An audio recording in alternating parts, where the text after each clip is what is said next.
je suis pas content, c'est la grève demain. Oui, c'est la grève demain. Non mais je sais, hier j'ai dit aussi que c'était demain, mais c'était une façon de parler. Bon, j'ai tourné l'épisode après minuit, et du coup j'étais fatigué, j'ai mal compté dans les dates. Non, là c'est vraiment maintenant, c'est demain, c'est là. Et inutile de vous le dire, le gouvernement est en train de préparer les dernières lignes de défense. Face aux Gaulois réfractaires.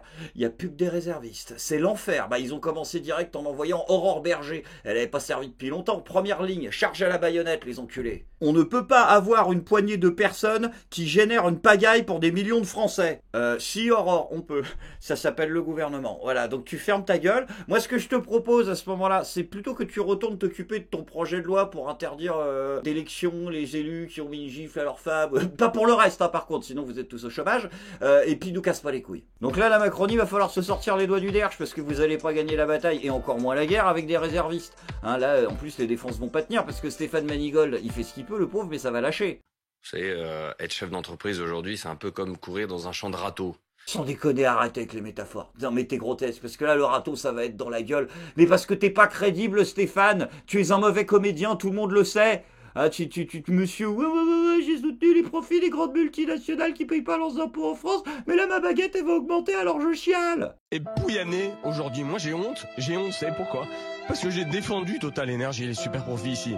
Je les ai défendus. Et moi j'étais dans... Les mecs se font massacrer. Alors Pouyanné, arrête de te gaver. Et laisse les artisans travailler. C'est un salopard. Vraiment, j'ai pas d'autres termes. Et qui viennent avec moi, qui viennent faire la tournée. Je suis désolé. Sans déconner, mec, va essayer de pécho un CDD à la LICRA, je sais pas, mais là, je veux dire, un niveau de pleurniche pareil, c'est pas dans le manuel.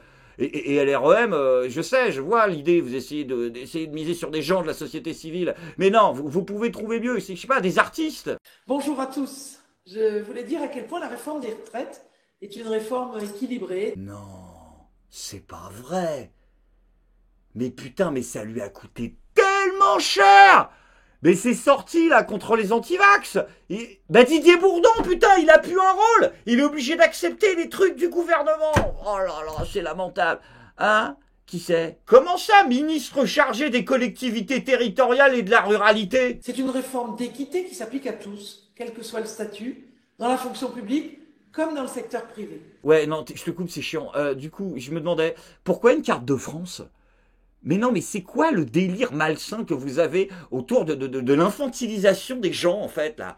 C'est quoi votre délire avec vos histoires de profs? Parce que, non, mais je sais que dans votre secte de tarés, le peuple fait un avec son leader suprême, mais non, nous n'avons pas les mêmes fantasmes chelous que Jupiter Ier. Alors je sens qu'il y en a tout de suite qui vont te tomber sur la gueule en disant « Ouais, mais pour qui tu te prends? Pourquoi tu vannes sur le physique ?» Non, je vanne pas sur le physique. Je vanne sur le foutage de gueule. Parce que des photos de cette dame, plus sérieusement, où elle est correctement coiffée, il y en a plein hein, sur Internet, il y en a partout. C'est pas un souci. C'est juste qu'en fait là, elle en avait rien à foutre. C'est ça le truc. Alors, je vous mets pas la vidéo en entier, mais en 2 minutes 30, elle réussit quand même à faire 15 jump cuts, qu'elle n'essaye même pas de corriger. Et la dernière minute de la vidéo, en fait, il y a une pète au niveau du son, le micro saute, et une fois que tes tympans se sont rétablis, en fait, c'est le son natif de la caméra.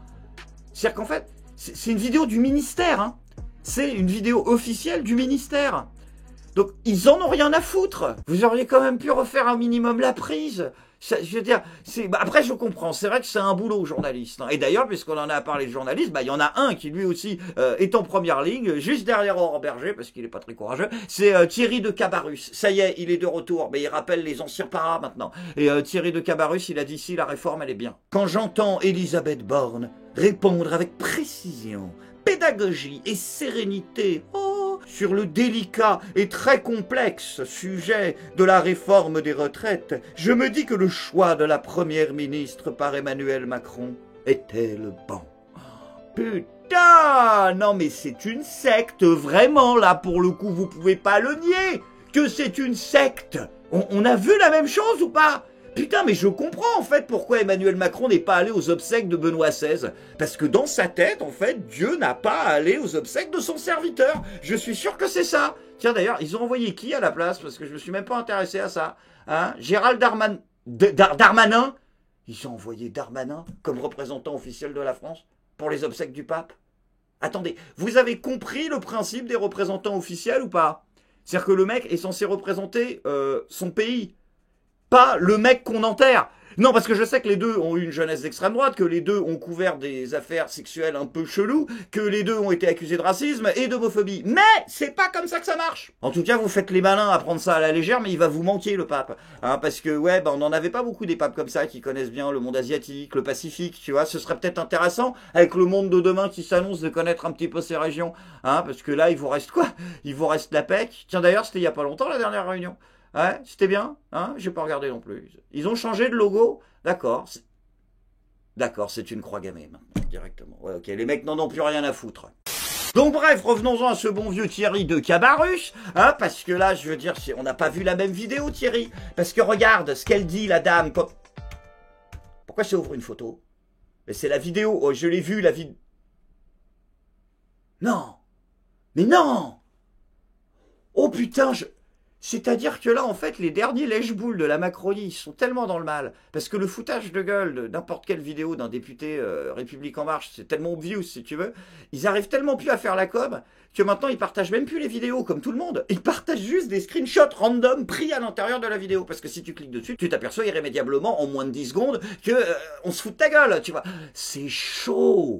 J'espère que ces conneries vont bientôt s'arrêter, hein, que la gauche va enfin être de retour. Non, je parle pas de Mélenchon, l'islamo-gauchiste. Non, bien sûr, je parle du Parti Socialiste Français, messieurs, dames. Hein, mais ça va pas tarder, mais bien sûr, parce qu'en ce moment, tenez-vous bien, se tient le nouveau congrès du Parti Socialiste Français avec cette année plus de 400 soutiens officiels. Oui, c'est toujours plus de soutien que d'électeurs, mais c'est un bon début, on y croit.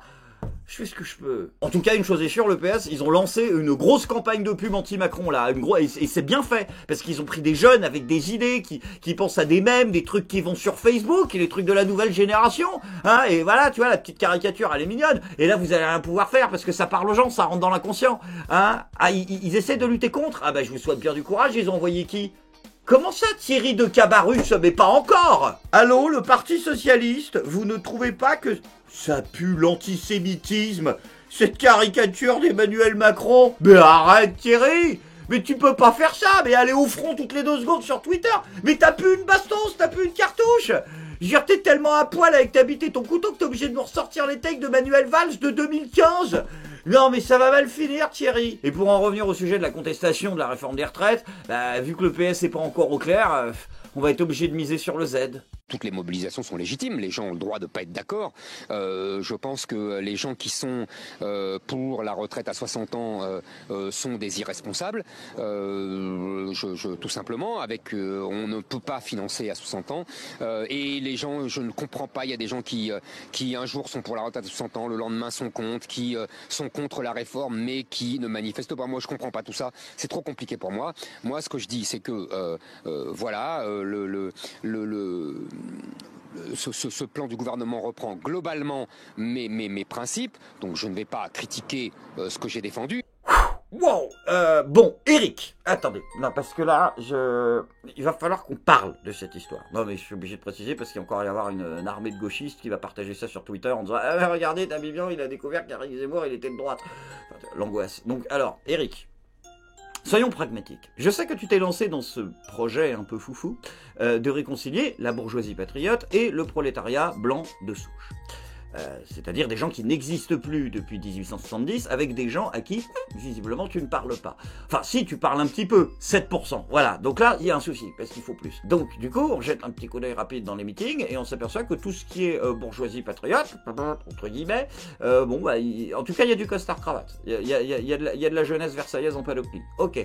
Maintenant, pour tout ce qui est prolo, voilà, il te manque un petit peu de ça. Donc, il va falloir aller à la pêche, à l'électorat, tout à fait. Et pour aller à la pêche, il faut une ligne. Exactement, qu'il ne soit pas la ligne Buisson. Alors, je ne suis pas un énorme expert, hein. J'ai compris la stratégie générale, moins d'impôts pour les riches, moins d'arabes pour les pauvres. Mais, je ne suis pas un expert en pêche, encore une fois. Mais je ne suis pas sûr qu'on puisse hameçonner le prolo avec le programme économique de François Fillon. J'ai comme un doute. Après, encore une fois, je ne suis pas un expert en pêche, je ne suis pas un expert en chasse, et c'est pour ça d'ailleurs que le gouvernement me protège. Oui, je ne sais pas si vous avez entendu parler, mais ça y est, maintenant, les gens qui passent, qui vivent à proximité d'endroits où il y a de la chasse, sont maintenant protégés, puisque le gouvernement a décidé de lancer une application pour protéger les promeneurs. Ok, donc on le rappelle, le Coran n'arrête pas les balles, les smartphones non plus. C'est complètement grotesque votre truc. Non mais on sait très bien ce qui s'est passé, c'est que vu que vous avez rejeté la possibilité d'un dimanche sans chasse, j'en suis à 14 prises, je vais pas le refaire. Du coup vous offrez un lot de consolation aux gens, voilà, en disant on va vous donner une appli. Ah c'est même pas ça le cadeau de consolation. Alerte info, chasse, le gouvernement interdit la pratique sous l'emprise de la drogue et l'alcool. Il y a une erreur, comment ça interdit? Non, tu renforces les peines. Non, interdit, mais comment ça? Me dis pas que c'était autorisé quand même. C'était autorisé en France? Le chasser bourré? Oh ouais, non mais déjà je croyais qu'on avait atteint le summum là avec le PDG émirati d'une compagnie pétrolière qui vient d'être nommée à la tête de la COP28. Mais visiblement non, il y a toujours de la marge. Sans transition les amis, c'est maintenant le moment de la bonne nouvelle du jour. Vous le savez, cette réforme des retraites soulève d'innombrables questions dans la tête de tous les Français, à commencer par une, la pénibilité du travail. À quel moment doit-on partir si on a eu un travail plus pénible que les autres? Beaucoup de Français sont un petit peu perdus avec cette notion de pénibilité. Mais heureusement, soyez rassurés, cette semaine, c'est le député Renaissance Marc Ferracci, qui contrairement à ce que son nom et sa gueule de con indiquent, n'est pas acteur de film de cul, bien que professionnel de la sodomie, qui nous répond. Des mesures sur la pénibilité. Qu'est-ce que c'est traiter la pénibilité? C'est d'abord engager les entreprises dans une démarche de prévention. Et je suis obligé de dire que pour des gens qui ont des travaux difficiles, il y a aussi des évolutions positives. Je peux vous en parler. Un quart l'heure, mais j'en suis certain. Je suis certain que vous avez une expérience de la pénibilité supérieure à la mienne. J'en suis sûr. Vous avez plus de légitimité à en parler. Je veux simplement dire, parce que j'observe et je discute aussi avec les gens, que les choses évoluent. Un quart l'heure, aujourd'hui, il a accès à des protections pour ses genoux qu'il n'avait pas il y a 15 ans ou 20 ans. Oh putain, qu'est-ce que ça va vite le progrès, vous avez vu en Macronie, après les exosquelettes de Cyberpunk, maintenant c'est les genouillères magiques de Carler plus 2. On n'est pas dans un JDR, bande de cons. Un reportage très intéressant, il y avait quelqu'un qui disait taper sur la ferraille jusqu'à 65 ans, c'est impossible. Et ben moi je suis d'accord. Je suis d'accord, je dis qu'à 45 ans, on doit pouvoir se reconvertir et faire autre chose. Et je pense que dans les annonces qui seront demain, il y a, ça a été un petit peu esquissé par le ministre du Travail, la possibilité d'aller vers des métiers moins pénibles, de devenir, je ne sais pas, chauffeur routier ou quoi que ce soit. Chauffeur routier ou quoi que ce soit? Ah ben je vais prendre quoi que ce soit alors. Putain, le niveau de déconnexion du mec. On te demande, tu dois citer un exemple de métier pas pénible. Et t'arrives à nous trouver chauffeur routier. Est-ce que t'es sérieux? Ah, elle va être belle la reconversion professionnelle de papy, 75 ans, derrière son camion. Non, arrêtez de nous prendre pour des cons. On a compris quel était le projet dès le départ, vous l'avez suffisamment martelé. Maintenant, on attend juste de s'habituer visuellement, le temps que vous fassiez les nouveaux panneaux de signalisation, et là, on sera bon. Je suis content.